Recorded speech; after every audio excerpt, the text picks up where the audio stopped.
Hello, what's up mga tol? Nandito na naman po tayo ngayon sa panibagong video, no? So, nandito tayo ngayon mga tol sa area, no? Kung saan isa ito sa mga area kung saan ginawang taguan ng mga dati pang armado mga tol, no? Ilang years na rin yung itong na hindi napuntahan ng mga tao kasi pinagbawalan mga tol, no? Yung area na ito, maraming nahukay na mga baril, maraming nahukay na mga kagamitan noong unang panahon mga tol. So ngayon nandito tayo ngayon upang i-video yung area kung saan ginawang taguan ng mga armadong grupo dati noong unang panahon mga tol, no?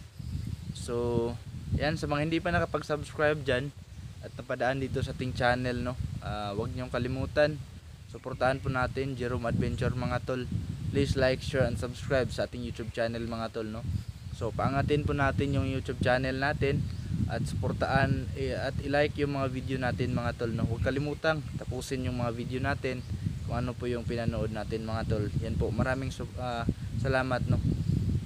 So ngayon hindi na natin patagalin pa ito mga tol. Tara, ikutin na natin yung area. Pakita ko sa inyo kung ano po yung kabuuan nitong area mga tol, no. Ayan, so tara. Yan mga tol. Yan, grabe yung wasak dyan mga tol, no. Sa lakas ng lindol mga tol, no, yung bagong lindol dito sa area na ito. Yan po yung pinsala. Ayan mga tol, yan po. Ito po sa unahan mga tol. Ito, ginawa itong hinukay yung lupa dito. Tapos dyan sila dumadaan yung sabi ng mga residente malapit dito, dyan daw dumadaan yung mga armadong grupo sa baba. Pagkatapos parang dito na rin sila nagtatago, no. Yan po, yan, may malaking butas dyan, hukay or tunnel. May tunnel dyan mga tol. So close, pero hindi talaga natin mapasok dahil nakasirado, nakakandado yung tunnel na yun. Dyan sila dumadaan mga tol, dyan. Kasi itong area na ito dati wala pang mga kahoy mga tol, para maging safety sila mga tol, no, ginawa nilang inukayan talaga nila at ginawang taguan itong area na ito. Yan. So ngayon puntahan natin yung unahan mga tol, no. Doon sa unahan kung ano po yung makikita natin doon sa area.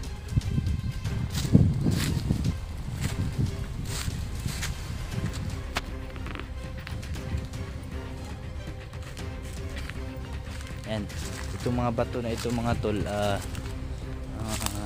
ginawa talaga ito dito para may pangdepensa, no? Kung ano man yung kung ano mang lakas or ano mang lakas ng mga baril na kalaban dyan sa mga bato tumatama mga tol. So ngayon yan po, sobrang laki itong area nito mga tol, sobrang laki.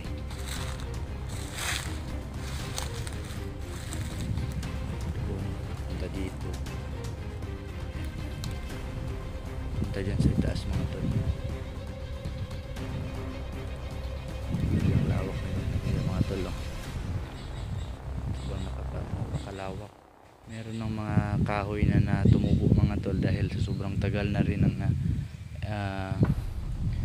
digmaan na yun, no? Sobrang, sabi ng mga residente daw dito, 100 years na daw yung nakalipas mula nung na hindi na ito napuntahan ng mga tao. So matagal na rin, eh. Matagal na rin hindi napuntahan ito ng mga tao. May malaking mga bato talaga dito. Galing doon papunta dito, malalaking bato talaga. Ayan. Pansin naman natin mga tol, no, yung lupa pag ganun talaga yung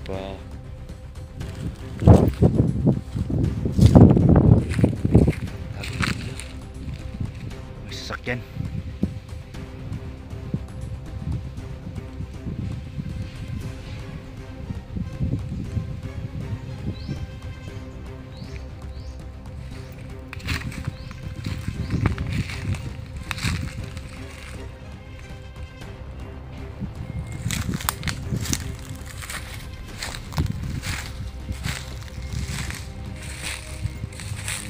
may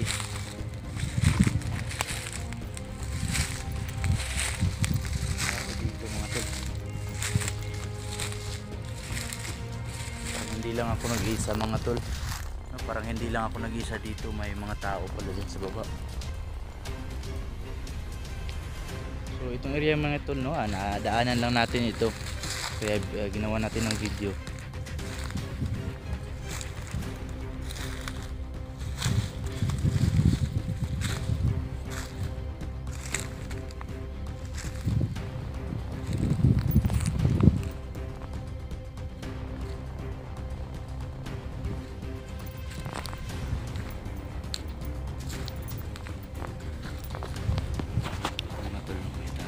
Sa baba.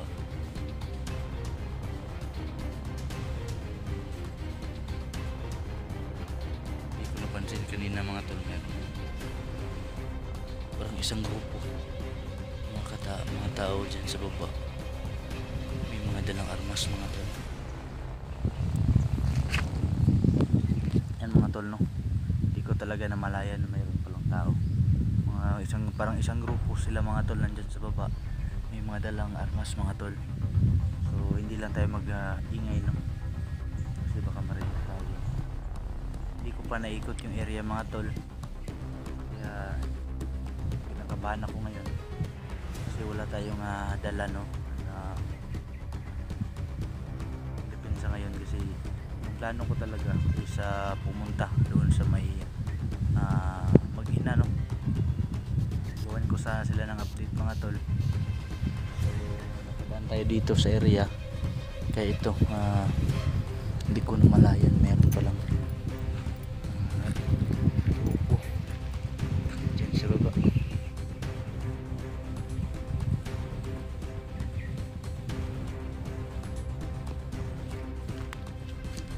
mga tol, no, hindi ko na muna pahabain itong video. So magmasid muna ako dito sa area, at kung ano man yung mangyari, aalis na lang ako, no, para makalayo sa area kasi may sasakyan talaga dyan sa baba. So ngayon mga tol, maraming salamat sa pagtapos nitong video. Nandito tayo ngayon sa area kung saan ginawang taguan ng mga armadong grupo nung unang panahon mga tol. So salamat sa panonood mga tol, salamat sa pagtapos. Please like, share and subscribe sa ating YouTube channel mga tol. Huwag niyong kalimutan, suportahan natin Jerome Adventure mga tol. Yan, mega loud shoutout, no, sa lahat ng mga viewers natin. Ayan, so keep safe lang po kayo palagi mga tol, and God bless po sa ating lahat mga tol.